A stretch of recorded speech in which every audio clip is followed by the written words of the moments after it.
신명기의 주제는 하나님의 은혜를 잊지 말고 기억하라, 이렇게 말할 수 있습니다.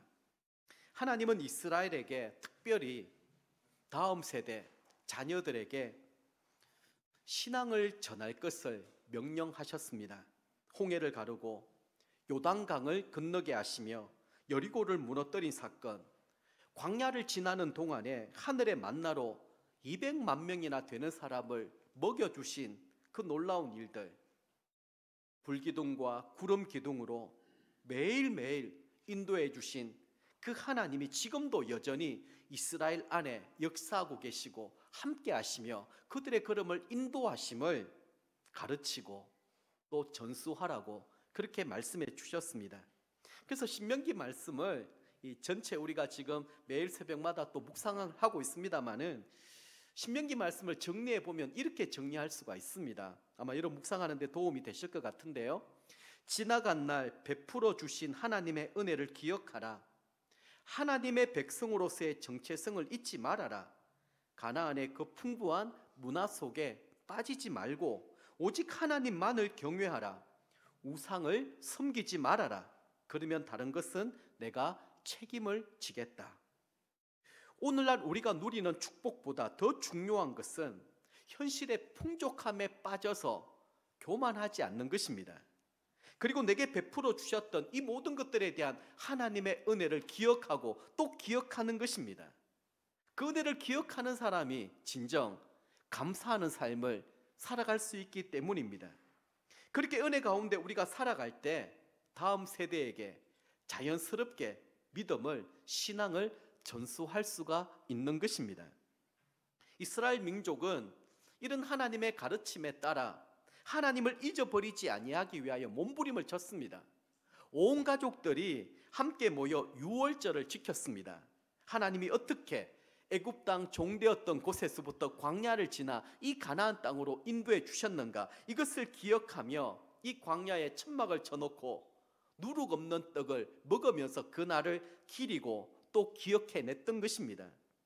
체험적 신앙을 몸에 각인시키려고 예를 썼던 것이죠. 이렇게 하나님을 경험하는 지속적인 영적 체험은 우리의 신앙에 굉장히 중요합니다. 우리가 매 주일마다 함께 모여 예배 드리는 것도 은혜에 대한 반복적인 재생이라고 할 수 있습니다. 이런 주일마다 드리는 이 예배에 은혜 감격이 없다고 한다면 우리의 신앙이 어떻게 되겠습니까? 점점 메말라 가는 것이고 영적으로 고갈되며 결국 우리의 영혼은 죽어버리는 것입니다. 우리는 코로나를 지나는 동안에 사실 이런 영성을 많이 잃어버렸습니다. 온라인을 통하여 이곳저곳 좋은 목사님의 말씀을 많이 접하고 찬양도 들을 수가 있겠지만 실제적으로 그 말씀은 그냥 좋은 감동적인 말씀에만 지나는 것이지 실제적인 나의 삶의 변화와 어떤 역사, 어떤 능력들이 전혀 나타나지 않는 것입니다. 그래서 우리는 주일이면 몸과 마음을 단정히 하고 하나님 앞에 은혜를 사모하는 마음으로 온 가족이 함께 나와 하나님 앞에 예배 드리는 것, 이것이 반복적인 은혜에 대한 기억, 재생이라고 말할 수 있습니다. 이 일을 통하여서 우리는 하나님과 더 가까워지는 것이고 더 친밀해지는 것이며 우리의 믿음이 견고해진다라는 것입니다. 자, 그런 의미에서 교회와 가정은 우리 자녀에게 신앙을 전수할 수 있는 아주 귀한 현장이라고 말할 수 있습니다. 왜냐하면 행복한 가정, 건강한 가정, 신앙의 명문가는 가정 안에서 이런 좋은 영적인 경험을 풍성하게 많이 누릴 수 있는 그런 복된 곳이기 때문입니다. 가정 안에서의 삶의 간정, 이 나눔이 결국에는 우리 자녀들을 신앙적으로 견고하게 아름답게 만들어 주는 것입니다. 우리는 지금까지 목장 모임이라고 어른들 중심에서 목장 모임을 우리는 계속 잘 해오고 있었습니다. 물론 그 가운데는 올리버 블레싱이라고 우리 자녀들을 위하여 부모들이 이렇게 안수하고 기도하는 잠깐의 시간이 있습니다만은 또 그 안에 뭐 어린이 목장, 청소년 목장도 하고 있습니다만은 실제적으로 이 가정 안에서 가정 예배를 뛰어넘어서 목장과 같은, 목장은 교회라고 하지 않습니까? 거기에서 희노애락을 나누면서 하나님을 예배하고 우리 부모된 자들이 하나님을 경험했던 그런 기억들, 그리고 오늘 주신 이 말씀을 가지고 내가 어떻게 몸부림을 치며 살아왔는가, 그런 얘기들이 주고받게 되어질 때, 이것은 뭐 나이나 부모나 어린아이나 이런 것이 아니라 영적으로 하나를 만들어 주시는 성령님의 놀라운 역사와 기적을 보게 된다라는 것입니다. 올 한 해 동안에는 특별히 다음 세대를 세우는 교회가 우리 교회의 비전이고 목표라고 할 수 있습니다. 특별히 가족 목장에 대하여 우리가 한번 제대로 런칭을 하고 한번 이 부분들을 발전시켜 보려고 합니다. 물론 우리 안에는 가정 예배를 오랫동안 이렇게 성실하게 규칙적으로 잘 드려오고 있는 그런 가정들이 많이 있습니다. 그러나 이 가정에서 우리 자녀들의 아픔과 고통의 문제들을 삶의 나눔으로 내어놓을 수 있다라면, 온 가족이 함께 큐티를 하고 한 말씀을 듣고 그것을 함께 나눌 수 있다라면, 그걸 가지고 서로 울며 함께 한마음 한뜻으로 기도하고 마침내 기도 응답을 누릴 수 있다고 한다라면 얼마나 복된 가정이고, 또 그 가정은 정말 미래가 보이지 않습니까? 그래서 가족 목장 안에서 진정한 교회의 회복, 교회의 영광이 이루어져야지만 거기에 하나님의 나라가 확장되는 놀라운 역사가 일어나는 것입니다. 그래서 오늘 또 그 말씀 부분들을 제가 강조를 많이 하려고 하는데, 특별히 우리 자녀, 이 자녀들에 대한 신앙의 전수를 놓쳐버린다고 한다면 우리는 다른 것 아무리 많이 가졌다 할지라도 아무 소용이 없는 것입니다. 인터넷에서 이런 재미있는 글을 한번 읽어본 적이 있습니다. 제목이 못된 자녀를 만드는 10가지 비결입니다. 한번 들어보십시오. 첫 번째는 아주 어려서부터 자녀가 갖고 싶어하는 것은 무엇이든지 다 주어라. 그러면 그 아이는 온 세상 모든 것이 다 자기 것이라고 착각하면서 그렇게 자라게 될 것이다. 두 번째입니다. 자녀가 나쁜 말을 할 때면 그냥 웃어 넘겨라. 그러면 자기가 재치 있는 아이인 줄 알고 더욱 악한 말을 하게 될 것이다. 세 번째입니다. 신앙적으로 도덕적으로 어떠한 교육이나 훈련을 시키지 말고 스스로 알아서 하게 내버려 두라. 그러면 고상함은 사라지고 동물적인 본능만 강렬하게 나타날 것이다. 잘못된 품행을 책망하지 말고 그냥 두라. 그러면 자동차를 훔치고 교도소에 갇혀서 사회의 책망을 받게 될 것이다. 또 자녀가 정돈하지 않는 입을 옷, 신발 등을 정리해 주어라. 그러면 자기의 책임을 다른 사람에게 미루어 버리는 그런 사람이 될 것이다. 텔레비전 프로그램이나 책, 그림 등 어떤 것이든 마음대로 보게 하라. 그러면 그 마음은 쓰레기통이 될 것이다. 자녀들 앞에서 자주 싸워라. 그러면 다음에 그들의 가정이 깨져도 당연한 것으로 여길 것이다. 용돈은 달라고 하는 대로 얼마든지 주어라. 그러면 살아가는 동안 쉽게 부패하고 타락하는 길을 걷게 될 것이다. 먹고 싶다는 것은 다 먹이고 마시고 싶다는 것도 다 마시게 하라. 그리고 좋아하는 것은 무조건 다 해주어라. 그러면 한 번만 거절을 당해도 곧 낙심해서 극단적인 행동을 하게 될 것이다. 자녀가 교사나 경찰, 성직자의 의견과 대립할 때에는 언제나 아이의 편을 들어주어라. 그러면 건전한 사회가 모두 아이의 적이 될 것이다. 아마 이 가운데는 우리도 무심코 했던 그런 일들이 있습니다. 또 단순히 웃고 지나갈 만한 그런 문제들도 아니고요. 그럼 전 세계에서 자녀 교육에 가장 성공한 나라라고 한다면 누구든지 유대인 교육, 이스라엘이라고 그렇게 이야기할 것입니다. 이스라엘 사람들은 자녀들을 교육할 때 제일 먼저 교육하는 것이 곧 쉐마, 오늘 일컫는 이 본문 말씀입니다. 모세는 광야 생활을 마치고 가나안에 들어가기 바로 직전에 이스라엘 온 백성들을 불러 모았습니다. 그리고 이 말씀을 자녀들에게 가르치고 계속해서 개성시켜라, 그렇게 당부하였습니다. 이 말씀을 쉐마라고 부르는데요, 유대인들은 자신의 후손들에게 가르치기 시작했습니다. 이 쉐마의 원뜻이 오늘 본문 4절에 나옵니다. 이스라엘아 들으라, 우리 하나님 여호와는 오직 유일한 여호와이시니. 여기 첫 글자 들으라, 이 말이 히브리어로 쉐마입니다. 영어로는 hear입니다. 쉐마 이스라엘, 이 말은 이스라엘아 들으라, 이런 뜻이죠. 자, 들으라. 이 쉐마라고 하는 말은 또 다른 의미가 있습니다. 순종하라. 또 이런 의미도 담겨 있습니다. 자, 그러면 이렇게 정리를 좀 해볼 수 있을 것 같습니다. 여호와 하나님의 말씀을 듣고 순종하여 부모가 자녀에게 말씀을 가르쳐 자손 대대로 그 말씀을 지켜 행하라. 이게 유대인의 쉐마 교육의 본질이었습니다. 자, 이 쉐마의 내용을 살펴보면 세 가지 아주 중요하게 다루는 강조점이 있습니다. 자, 첫 번째는 하나님을 사랑하라입니다. 5절 말씀 같이 한번 읽어볼까요? 너는 마음을 다하고 뜻을 다하고 힘을 다하여 내 하나님 여호와를 사랑하라. 아멘. 자, 여호와를 사랑하라라고 말씀하는데 추가로 스스로라는 게 있습니다. 마음을 다하고 뜻을 다하고 힘을 다하는 것입니다. 우리가 누군가를 사랑하게 될 때 사랑의 감정이라는 것을 느끼게 되지 않습니까?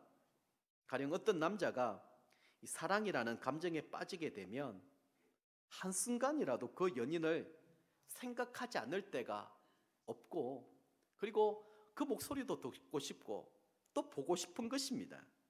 그래서 한순간만 떨어져 있어도 온통 그 사람 생각으로만 가득 차 있는 것이죠.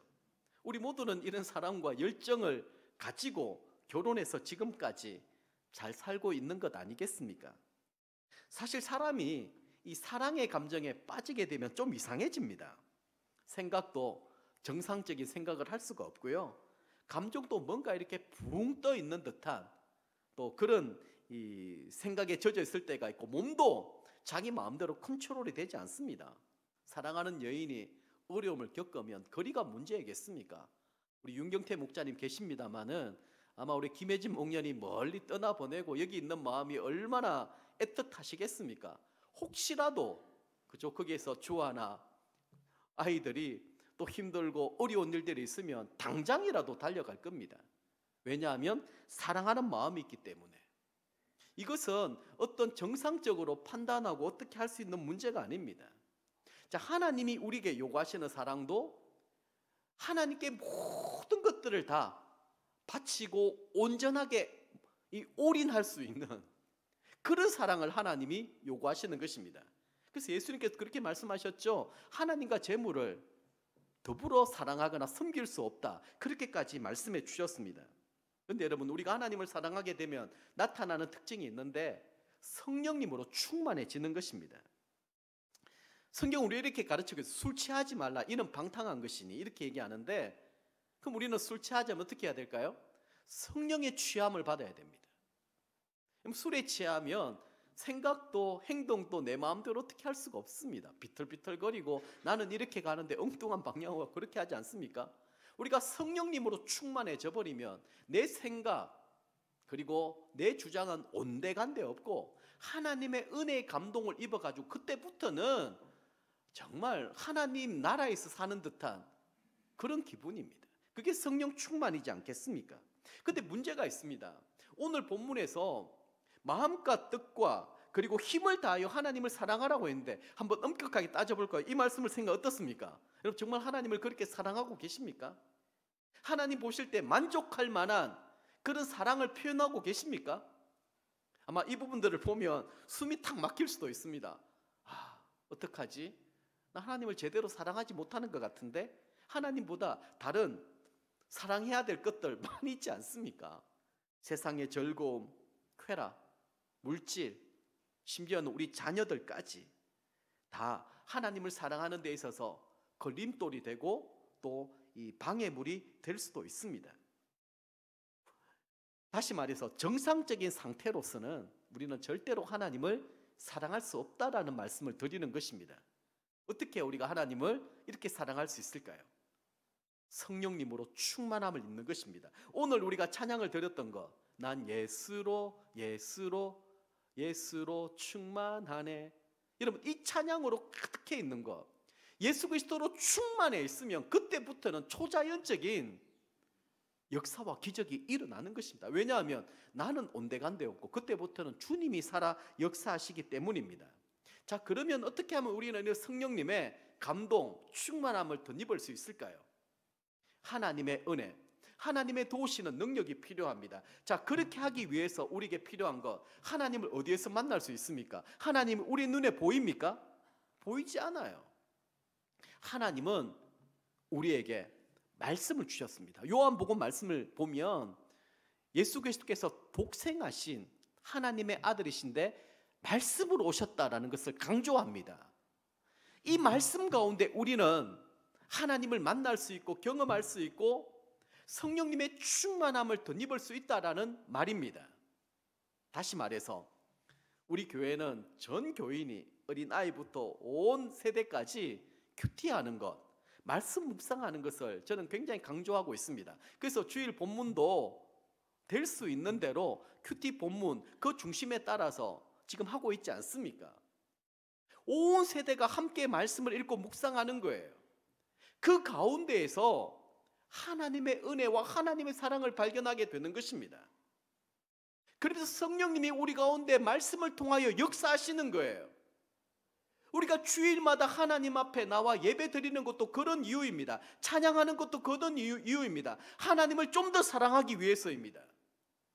그 사랑하는 마음을 우리 자녀들에게 좀 보여주는 것입니다. 어떻게 해요? 마음과 뜻과 힘을 다하여 사랑하는 이 모습들이 지금 우리에게 있어야 되고 우리 자녀에게 나타나야 되는데, 문제는 우리는 심령이 부패하고 타락했기 때문에 도무지 하나님을 사랑할 수 있는 여지도 마음도 없다라는 거예요. 그래서 말씀을 읽다 보면 성령님이 우리의 삶을 조명해 주십니다. 저는 참 좋아하는 게 성령님의 조명입니다. 조명. 신학적인 용어인데요. 우리는 이 눈앞이 깜깜하게 어두워 있고 아무것도 보이지 않습니다. 왜? 죄가 가리워 있거든요. 지금 여러분 불빛이 있기 때문에 저를 보고 있지 않겠습니까? 불을 다 꺼버리면 깜깜한 데는 아무것도 보이지 않습니다. 사실 우리가 그런 영적 상태였다라는 거예요. 그런데 우리가 말씀을 읽고 묵상하는 순간에 성령님이 조명을 딱 비춰주시는 거예요. 그러면 다 보이는 거예요.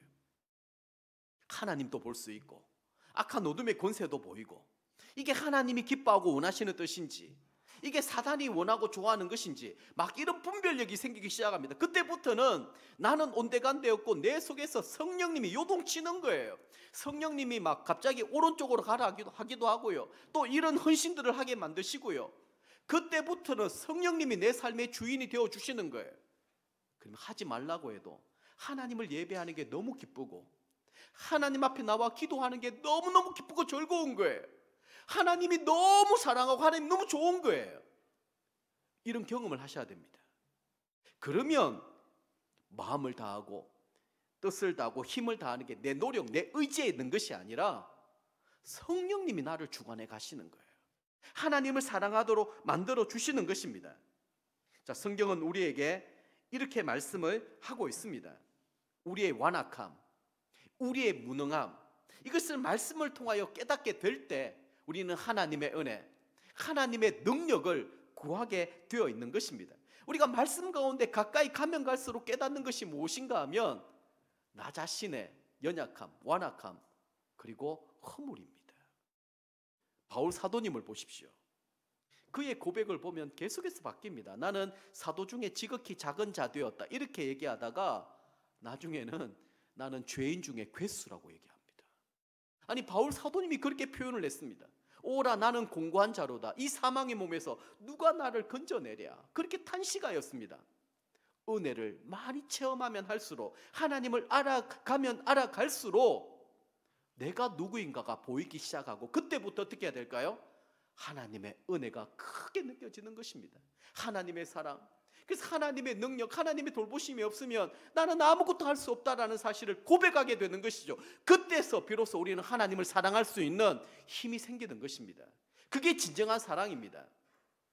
불교나 다른 종교에서는 어떤 고행, 아니면 어떤 선행, 어떤 자기의 노력, 의지, 그걸 통해서 하나님의 의대를 깨닫고 하나님의 이 사랑을 깨달으려고 하는, 그것은 절대로 그렇게 해서 하나님의 은혜, 사랑을 누릴 수 있는 것이 아닙니다. 여러분, 하나님 말씀 가운데 올 한 해 동안에 한번 깊이 들어가 보십시오. 일부 예배 때 이 작년 경건생활 시상식이 좀 있었습니다. 특별히 우리 김광진 장로님, 우리 신년 첫 주 예배 때 그 간증을 해주셨지 않습니까? 지금 오랫동안 암으로 투병 생활을 하시면서 하나님께 모든 것들을 맡기고 사실은 참 많이 힘들고 어려운 가운데 있습니다. 그런데 그분이 작년에 자그마치 성경을 6독을 하셨어요. 성경 6독 하려고 하면 여러분 정말 밥 먹는 시간 빼고 어떤 다른 일하는 거 빼고 계속 성경만 붙들고 있어야 됩니다. 제가 고3 때 성경을 2독을 했거든요. 고3 때 2독을 했는데 2독 하는 것도 아침에 가자마자 1시간 성경 읽고 점심때 또 1시간 성경 읽고 야간 자율학 사기 전에 또 1시간 성경 읽으니까 고3 때 딱 한 2독 정도가 되더라고요. 그 정도로 여러분 시간을 많이 해야 되는데 그러니까 보십시오. 저는 김강진 장로님을 뵐 때마다 야, 이분은 성령님께서 이분을 살게 하시고 이끄시고 주관하시고 다스리신다. 저는 그런 것들을 볼 수가 있습니다. 올 한 해 동안에 우리 자녀에게 다음 세대에게 이것을 보여줄 수 있어야 됩니다. 우리 지난 작년에 빌립보서 말씀을 계속 묵상했습니다만 바울 사도님이 나는 예수 그리스도께 사로잡힌 바 된 그것을 붙잡고 달려간다 이렇게 고백하지 않았습니까? 이 말이 뭐냐 하면 예수 그리스도로 충만해지는 것입니다. 성령님으로 충만해지는 것입니다. 하나님의 은혜 사랑 가운데 완전히 우리가 지배를 당하게 되면 이 세상은 온데간데 없고 하나님의 나라 그 영광만 보이는 것입니다. 우리 모두가 이런 영적인 영안이 활짝 열리고 내가 변화돼야 우리 자녀가 변화되고요. 내가 은혜 받아서 간증거리가 넘쳐나야 우리 자녀들에게 해줄 얘기가 있지 않습니까? 잔소리가 아닙니다, 여러분. 내가 하나님을 만난 20년 전 그 얘기 하지 말고 이번 한 주간 오늘 내가 하나님의 말씀을 통하여 만난 그 하나님을 우리 자녀들에게 얘기해 주는 거예요. 그때 성령님 역사 안 하시겠습니까? 우리 아이들에게 그것이 신앙의 전수가 되는 겁니다. 무엇보다도 내가 하나님을 사랑하는 그 마음을 우리 자녀들이 느낄 수 있어야 되고 볼 수 있어야 되고 나도 아브라함의 하나님, 이삭의 하나님, 야곱의 하나님, 우리 아빠의 하나님을 나도 붙들고 믿고 싶어. 이런 고백이 나올 수 있으면 그 가정은 성공한 것입니다. 자, 두 번째는 말씀을 부지런히 가르쳐라 이렇게 또 말씀하고 있죠. 6절 7절 말씀 같이 한번 읽어보겠습니다. 오늘 내가 네게 명하는 이 말씀을 너는 마음에 새기고 내 자녀에게 부지런히 가르치며 집에 앉았을 때에든지 길을 갈 때에든지 누워 있을 때에든지 일어날 때에든지 이 말씀을 강론할 것이며 아멘. 자, 앞에는 마음과 뜻과 힘을 다하여 하나님을 사랑하라고 했습니다. 그 사랑하는 증거들이 나타나지 않겠습니까? 사랑하면 제정신이 아니라고 했죠. 표현하고 싶은 거예요. 그럼 얼마나 간정이 많고 신앙 고백들이 넘쳐나겠습니까? 그러면 우리 자녀에게 보십시오. 부지런히 가르치며 라고 하고 있습니다. 집에 있든지 길을 갈 때 누워 있을 때 일어날 때든지 할 얘기들이 많은 거예요. 해주고 싶은 얘기들이 너무 많은 거예요. 내 얘기 아니라 내 얘기면 잔소리입니다. 말씀을 강론할 것이며 이렇게 강조 말씀을 그 말씀이 뭡니까? 내 속에 체득화된 말씀입니다. 로고스는 기록된 말씀이고 레마는 내가 은혜 받은 말씀입니다. 은혜 받고 깨달았던 그 말씀을 우리 자녀들에게 강론해 주는 거예요. 기회를 얻든지 못 얻든지 끊임없이 아이들에게 얘기를 하다 보면 이게 아이들에게는 잔소리로 들려지지 않냐고 어느 순간에 하나님의 음성으로 들려지는 거예요. 왜? 성령에 충만하여서 성령님께서 하시는 그 음성으로 말을 하기 시작하면 이 자녀들에게도 역사가 일어나는 거예요. 여러분 전도를 해보면 이런 일들을 많이 경험을 합니다. 하나님이 택하신 자들 내가 성령이 충만해가지고 누군가를 만나보면 야, 이 사람이 예비하고 기다리고 준비하고 있다는 느껴져요. 하나님 만나게 해주셨다라는 이 사실을. 그래서 오늘 본문 말씀에는 읽었던 본문 말씀 두 가지 의미가 있습니다. 하나는 언제 어디서나 하나님의 말씀을 가까이 하는 훈련을 하라. 그런 의미에서 하나님의 말씀은요 무궁무진한 축복이 여기에 담겨 있습니다. 보물을 감추어둔 밭과 같습니다. 자, 보물이 어디에 숨겨져 있지 모르는데 밭을 열심히 기경하고 갈아야지만 보물을 발견할 수 있는 거예요. 기회가 있는 대로 자꾸 말씀을 읽고 연구하고 묵상하다 보면 거기에서 송이 꿀보다도 더 단 그 놀라운 보배를 발견해내는 것입니다. 우리는 설교자이기 때문에 저는 이 본문 말씀을 읽고 묵상하고 다양한 또 뭐 책들도 있고 여기에 본문에 대한 뭐 자료들을 리서치하고 이렇게 하다 보면 주시는 은혜가 있어요. 너무 기쁜 아르키메데스입니까? 여러분, 이 부력의 그 부력의 그 원칙입니까? 그걸 발견하고 목욕탕에서 막 벌거벗은 몸으로 뭐 유레카 그러면서 막 달려갔던 그런 일이 있지 않습니까? 그런 마음이 들 때가 있다니까요. 하나님 내게 주셨던 이 은혜가 이번 주일날 우리 성도들에게, 사랑하는 성도들에게 이 말씀을 나눠줘야 되는데 제가 받았던 이 은혜, 이 감동 갑절로 주십시오. 그 순간에 그렇게 기도합니다. 막 마음이 뜨거워져요. 야, 이런 뜻이 있었고 여기에 이런 하나님의 마음이 담겨 있고 이런 하나님의 놀라운 계획이 있구나. 그러면서 말씀을 통하여서 저는 얼마나 많은 걸 누리는지 모릅니다. 그래서 저는 하나님 말씀이 이 보화가 담겨 있다고 했는데 두 가지 비유로 제가 얘기를 자주 나눕니다. 여러분, 숨은 그림 찾기를 아세요? 옛날에 신문을 보면, 요즘엔 그런 거 없는 것 같은데 숨은 그림 찾기가 있어요. 거기에 보면 도끼 이런 게 나와요, 밑에. 그럼 도끼를 보고 찾으면 희한하게도 나뭇가지 사이에 도끼가 딱 숨어 있어요. 그냥 보면 안 보이는데 그걸 보고 딱 보면, 자세히 보면 보이는 거예요. 칡뿌리 한번 드셔보셨습니까? 칡뿌리. 전 어릴 적에 참 가난하고 힘들게 자라서 모르겠지만 어릴 적에 칡뿌리를 간식처럼 많이 먹었던 것 같아요. 가지고 오면 첫 맛은 어떻습니까? 굉장히 써요. 근데 그것을 씹고 씹으면 껌처럼 막 이렇게 씹더라고요. 나중에 거기서 단맛이 나와요. 저는 하나님의 말씀이 그냥 보면 어렵고 이해 안 되고 이게 무슨 말인지 모르겠지만 5번 읽고 10번 읽고 50번 읽고 묵상하고 여기서 뭔가를 막 짜내려고 하면 어느 순간에 송이꿀보다도 더한 하나님의 말씀이 확 쏟아져 나와요.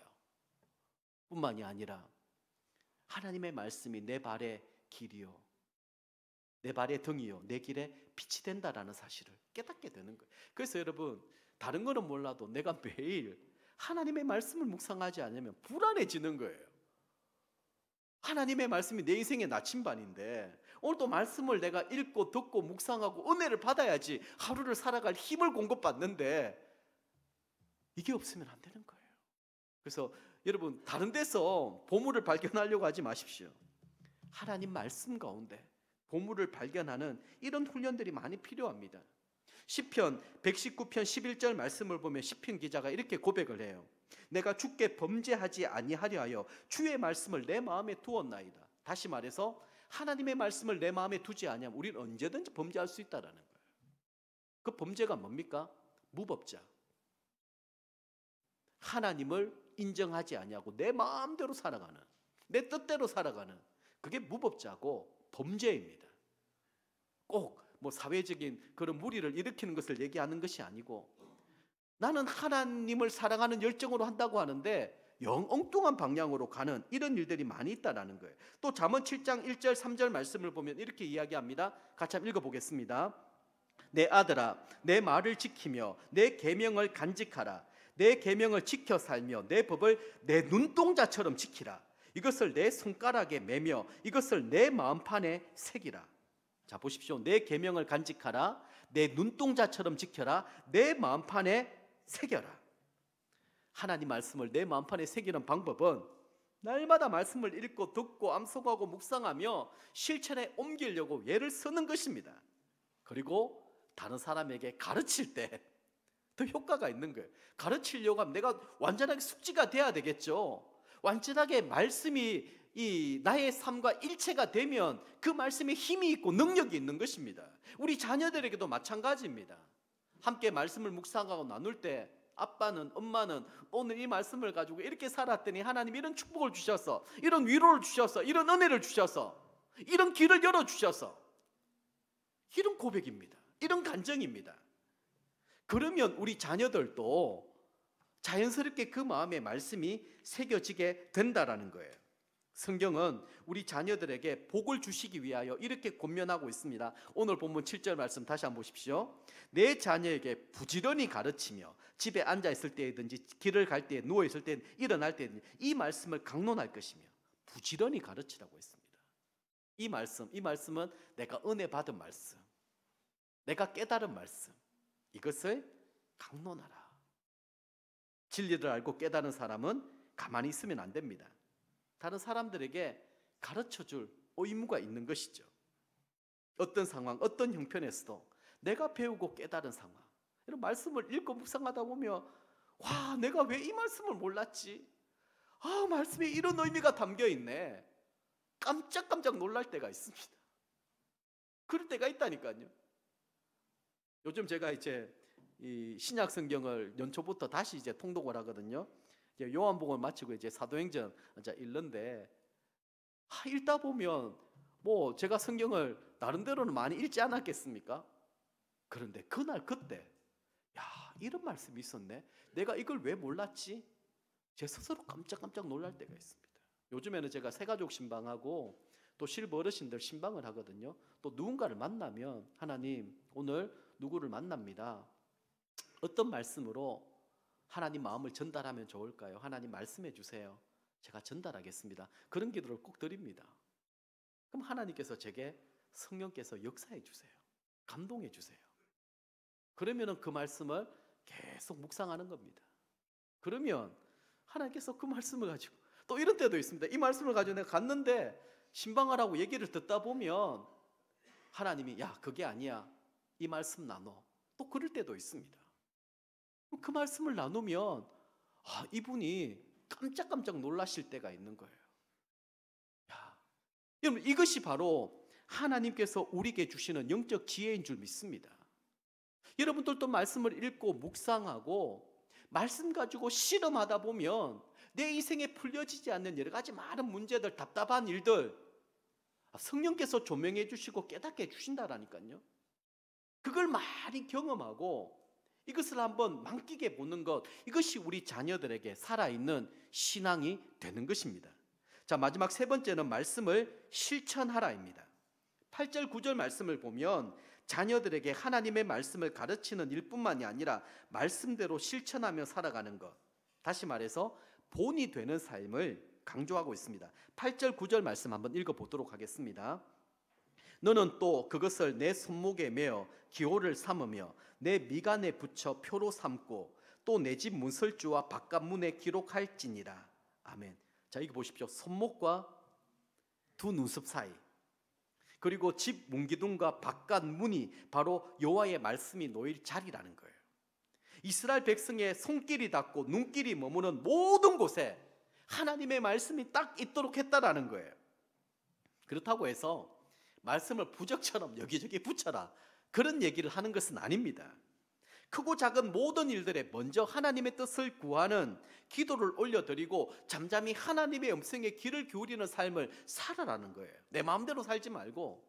그래서 무슨 일을 하든지 내가 말씀을 읽고 묵상하고, 그래서 하나님의 음성에 귀를 기울이는 것입니다.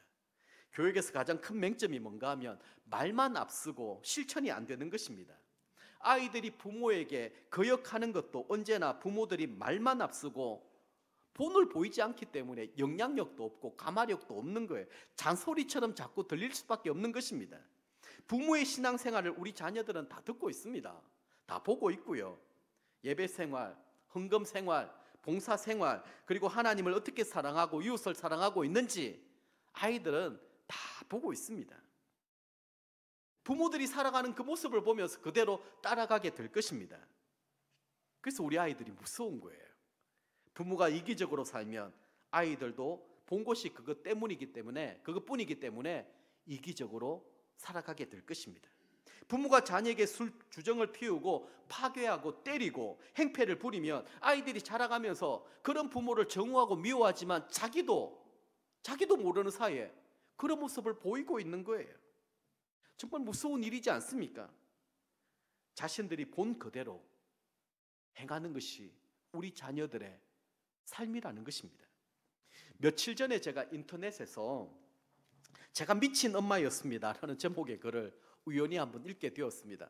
제목이 너무 강렬하여서 도대체 무슨 기사일까 한번 보니까 어떤 자신의 여러 가지 답답한 문제들을 내어놓고 이제 네티즌들에게 그 답을 좀 이렇게 구하는 그런 글이었던 것 같습니다. 내용은 이렇습니다. 딸이 아기 때부터 너무 똑똑했대요. 천재 같은 그 딸이 너무 신기하기도 하였고 공부를 너무 잘하다 보니까 욕심이 생기더라는 것입니다. 15년 동안 공부로 이 아이를 그렇게 많이 괴롭혔대요. 많이 때리기도 하고 심지어는 심한 말도 많이 했다라는 것입니다. 자극을 주기 위해서 그렇게 했겠죠. 그러다가 딸이 작년에 서울대학교에 입학하게 되었답니다.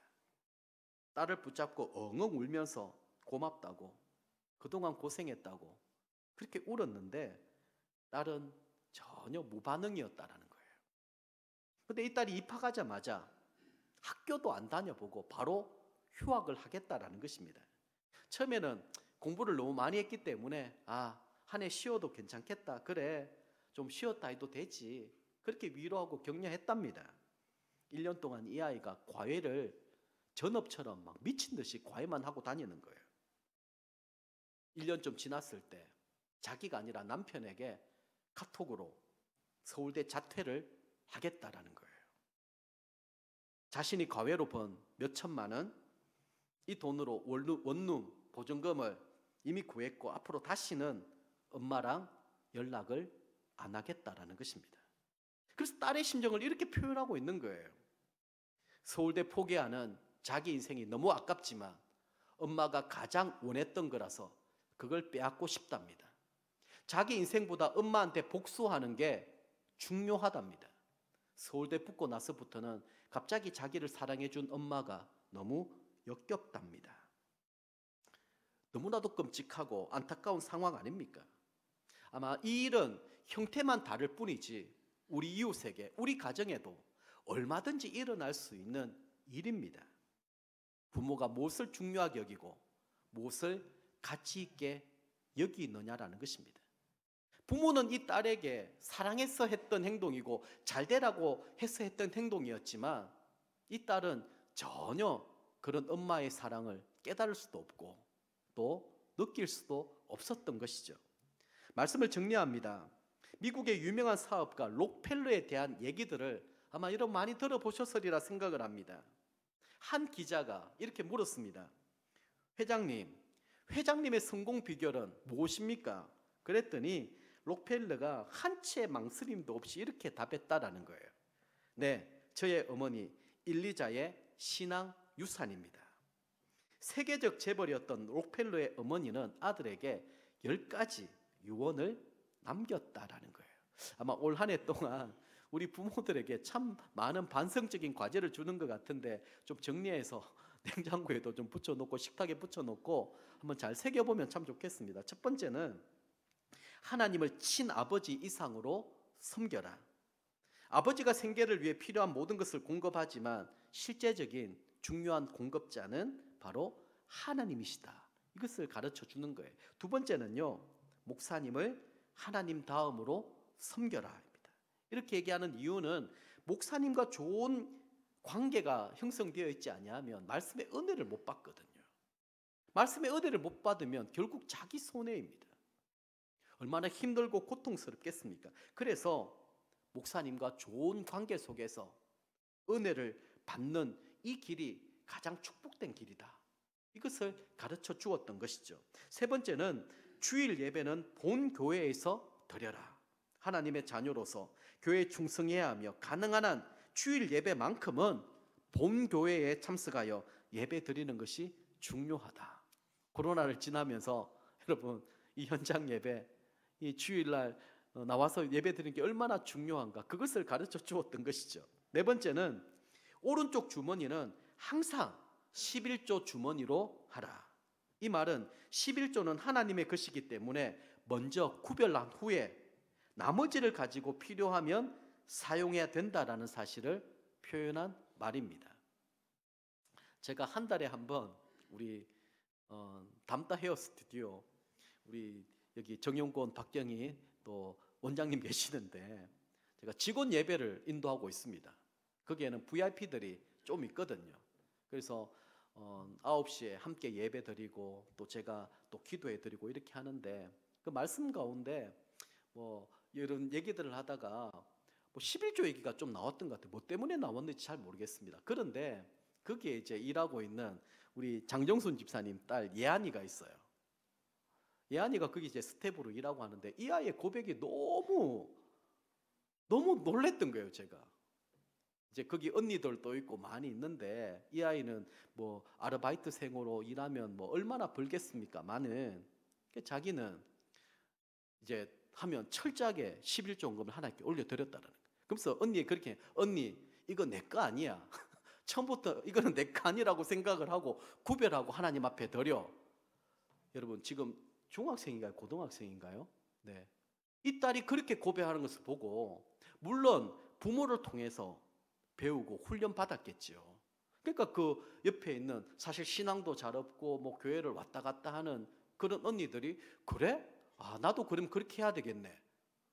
그런 얘기들 하더라고요. 깜짝 놀랬더랬습니다. 여러분 이 부분들도 정말 중요한 문제이고 앞으로 우리 자녀들이 축복받고 하나님 앞에 풍성한 삶을 살아가기 위해서는 하나님의 것, 내 것을 구별하는 법을 어릴 적부터 훈련시키고 배우게 하는 것이 너무너무 중요하다는 거예요. 다섯 번째는 아무도 원수로 만들지 말라. 다른 사람들과의 관계가 좋지 않으면 사람들이 거리를 두기 때문에 일마다 장애 요소가 될 수 있기 때문이다. 여섯 번째, 아침에 목표를 세우고 기도하라. 하루를 시작하기 전 오늘 해야 할 일을 하나님께 맡기며 하나님이 모든 일에 함께하여 주실 것을 온전히 신뢰하는 그런 믿음의 기도가 필요하다.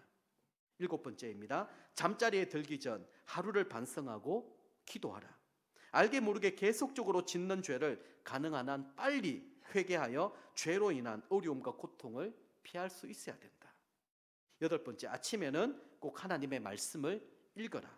하나님께서 말씀하시는 것을 들으려고 하는 이 시간이 필요하다라는 거예요. 아홉 번째, 남을 도울 수 있으면 힘껏 도우라. 그리고 도와준 일에 대하여 절대로 나팔을 불지 말라. 이걸 또 강조하고 있습니다. 마지막 열 번째, 예배 시간에는 항상 앞에 앉아라. 이런 태도, 이런 습관이 하나님을 기쁘시게 하고 영광스럽게 하며 또 하나님의 축복을 받는 비결이 된다는 거예요. 기독교 신앙은 쉐마 신앙이라고 할 수 있습니다. 말씀 중심의 신앙이죠. 하나님을 사랑하는 것은 계명을 지키고 순종하는 것입니다. 우리 각자가 우리 마음속에 새기고 행동해야 될 뿐만 아니라 우리 자녀들에게도 부지런히 가르쳐 주어야 합니다. 자녀가 말씀을 말과 행동의 지침이자 생각과 가치관의 기준을 삼도록 그렇게 도와주어야 되는 것입니다. 그 돕는 게 뭐냐 하면 부모의 삶이고 부모의 헌신입니다. 우리가 먼저 본을 보이고 신앙적 삶을 전수할 때 우리 가정은 회복될 수 있습니다. 우리 교회 공동체도 마찬가지고요. 저는 우리 드림이 항상 모든 가족들이 간절히 기도하고 구하고 있습니다. 빌립보스의 1장 말씀을 참 좋아하는데 하나님 우리를 점점 더 풍성케 해주시는 분이시거든요. 어제보다는 오늘이, 오늘보다는 내일이. 그래서 내 신앙의 전성기는 아직 오지 않았다. 지금이 최고의 전성기이고 앞으로 더 나아질 것이라는 것. 하나님을 사랑하고 그리고 말씀대로 순종하며 실천하는 것. 이게 신앙입니다. 우리 대에서 끝나는 것이 아니라 힘들고 어려운 상황 가운데서도 마음과 뜻과 정성을 다하여 하나님을 사랑하고 말씀대로 살아가려고 몸부림을 치고 실천하는 이런 삶이 저와 여러분들에게 풍성하게 흘러 넘쳐서 우리 자녀와 손들은 더 아름다운 축복을 많이 누릴 수 있기를 주님의 이름으로 간절히 축복합니다.